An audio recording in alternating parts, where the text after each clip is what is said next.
প্রিয় দর্শক, রাজনীতি করি না বলে যে রাজনীতি নিয়ে কথা বলতে পারবো না, বিষয়টি এমন না।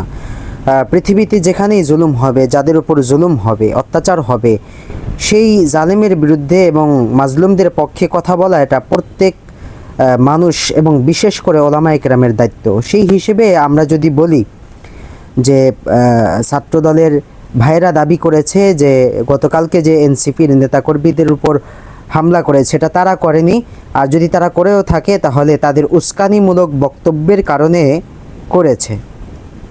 তাদের কথা যদি আমি ধরে নেই যে উস্কানিমূলক বক্তব্যের কারণে এইভাবে হামলা করেছে, কারো চোখ উপড়ে ফেলেছে, কারো হাত ভেঙে ফেলেছে, কারো পা ভেঙে ফেলেছে, এইভাবে যদি উস্কানিমূলক বক্তব্যের প্রতিক্রিয়া ঘটানো হয়, তাহলে আমার প্রশ্ন হলো যে আপনারা যখন ক্ষমতায় ছিলেন না তখন ছাত্রলীগের ভাইয়েরা তো উস্কানিমূলক বক্তব্য দিয়েছিল আপনাদের দলের বিরুদ্ধে, নেতাকর্মীদের বিরুদ্ধে।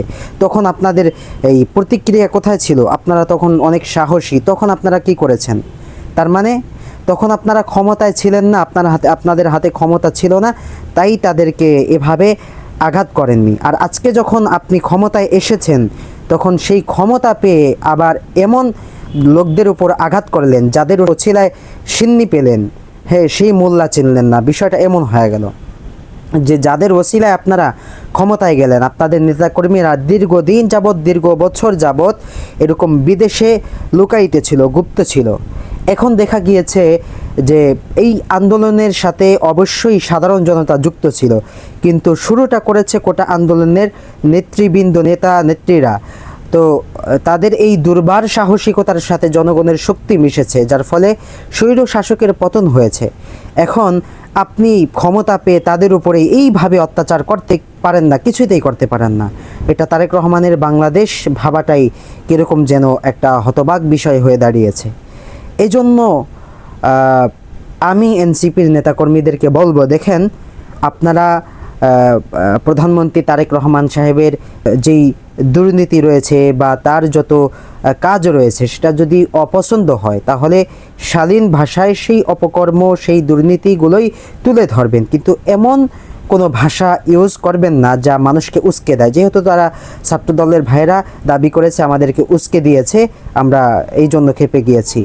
আর ছাত্রদলের বা যারা ক্ষমতাসীন রয়েছে তাদের প্রতি উদাত্ত আহ্বান হলো, আপনারা এই তো কিছুদিন আগে ঘটনা দেখেছেন, ইতিহাস থেকে শিক্ষা নেন যে ক্ষমতা পেয়ে মানুষের হাত যখন বড় হয়ে যায়, ক্ষমতা পেয়ে মানুষ যখন জুলুম অত্যাচার শুরু করে, তখন সেই ক্ষমতা বেশি দিন টিকে না। অতএব আমার কথার মাঝে ভুল থাকতে পারে, কারো মনে আঘাত দিতে পারি, ভুল থাকাটাই স্বাভাবিক, ভুল হওয়াটাই স্বাভাবিক। যদি কেউ কষ্ট পেয়ে থাকেন তাহলে আমি যেটা বোঝাতে চেয়েছি শুধু ততটুকুই বোঝার চেষ্টা করবেন, বাড়তি কোনো মনে কষ্ট নেবেন না। যদি কষ্ট পেয়ে থাকেন আল্লাহর রাস্তায় ক্ষমা করে দিবেন, ক্ষমা সুন্দর দৃষ্টি দেখবেন। আসসালামু আলাইকুম রহমতুল্লাহ।